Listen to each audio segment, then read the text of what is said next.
Hello guys, आज मैं आपके लाया LLB 3 year first semester examination 2017-2018 का paper 4 law of crime first IPC। ये भी 3 घंटे का पेपर है। मैक्सिमम मार्क्स इसमें 90 अटैम्प्ट करने हैं। कोई भी 5 क्वेश्चन 10 में से एक क्वेश्चन कंपलसरी है और सारे इक्वल मार्क्स है। अब लेते हैं पहला question. What do you mean by the maxim actis non facit nisi means cetera? What are the exceptions to this rule? Discuss briefly। यानी सूत्र केवल कार्य को अपराधी नहीं बनाते यदि उसका मन भी अपराधी न हो। उसे आप क्या समझते हैं? इस नियम के पाठ क्या हैं? संक्षेप में विवेचन कीजिए। Question number 2, discuss the criminal liability of child who at the time of committing the criminal act was only 9 years एज। यानी एक ऐसे बच्चे के आपराधिक दायित्व की विवेचना कीजिए जो अपने द्वारा आपराधिक कृत्य किए जाते हैं। उस समय मात्र 9 वर्ष की उम्र का रहा था। Question number B, stall the worst watch of B on the day on which he A was exactly of 7 years age. Whether his case for the purpose of defence will fall under the section 82 और section 83 of Indian Penal Code। What is your opinion in this regards?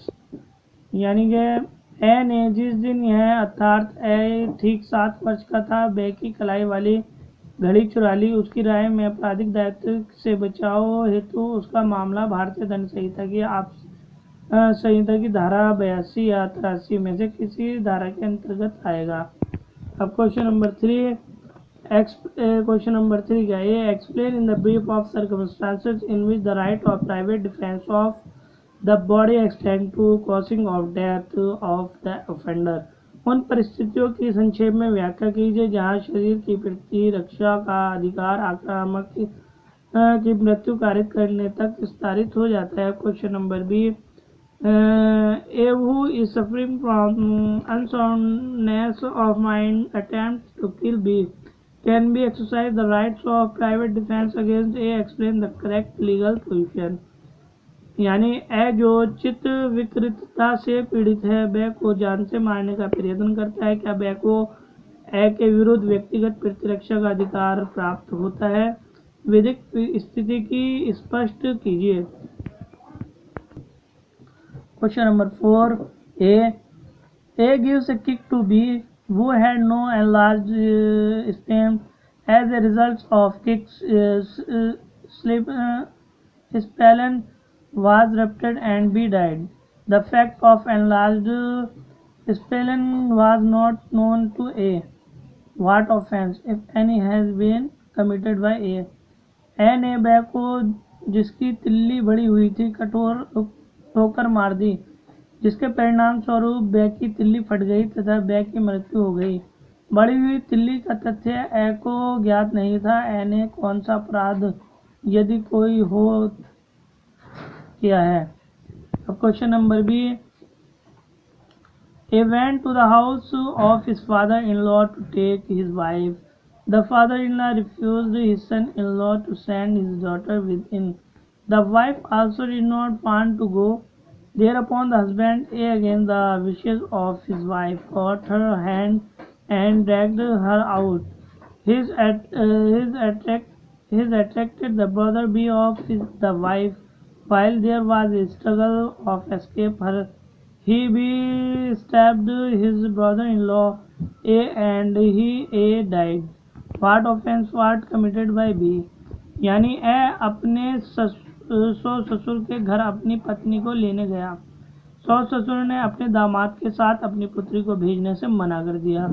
पत्नी भी जाना नहीं चाहती थी। इस पर पति ने पत्नी की इच्छा के विरुद्ध उसे ले जाने के लिए उसका हाथ पकड़कर घसीटना शुरू कर दिया।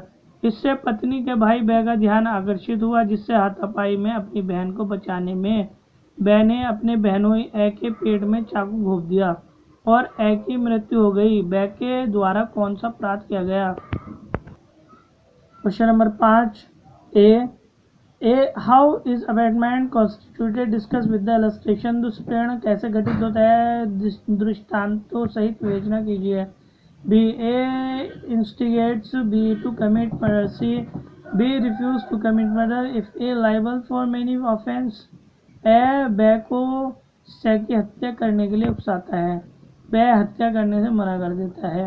क्या A किसी अपराध का दोषी है? Question number 6.